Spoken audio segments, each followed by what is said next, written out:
মা চুরিটি ছিনিয়ে নিয়ে ভেঙে দিলেন। ভিতরে লুকানো পিতলের চুরিটি দেখে তিনি সম্পূর্ণভাবে ভেঙে পড়লেন।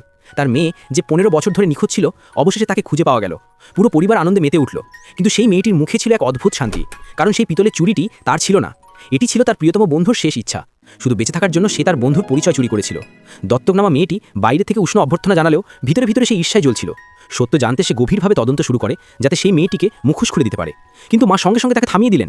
তবুও দত্তক নেওয়া মেয়েটি হার মানতে প্রস্তুত ছিল না। সে মিষ্টি হওয়ার ভান করল এবং বলল, আমাদের দুজনের একই ঘরে থাকা উচিত, যাতে আমরা একে অপরকে আরও ভালোভাবে বুঝতে পারি। সেই রাতে সে একজন নিখুঁত হোস্ট হওয়ার ভান করল। সে তাকে পাজামা দিল, বিছানা অফার করল এবং নিজে মাটিতে ঘুমানোর জন্য জোর করল। কিন্তু আমাদের মেয়েটি তার এই ছোট চালটি বুঝতে পেরেছিল। কিছু না বলে সে রাজি হলো এবং সোজা গিয়ে ঘুমিয়ে পড়ল। তার এই শান্ত প্রতিক্রিয়া দত্তক মেয়ের পুরো চালকে ব্যর্থ করে দিল। সে সম্পূর্ণভাবে হতবাক হয়ে গেল। তবুও সে সাহস হারায়নি। সে জানতো যে পরের দিন সকালে মা অবশ্যই দেখতে আসবেন। তাই সে জোরে জোরে পরিচারিকাকে আদেশ দিল যে, আমার বিছানা মেঝে থেকে সরিয়ে দাও, যাতে সবাই জানতে পারে যে সে কতটা ত্যাগী।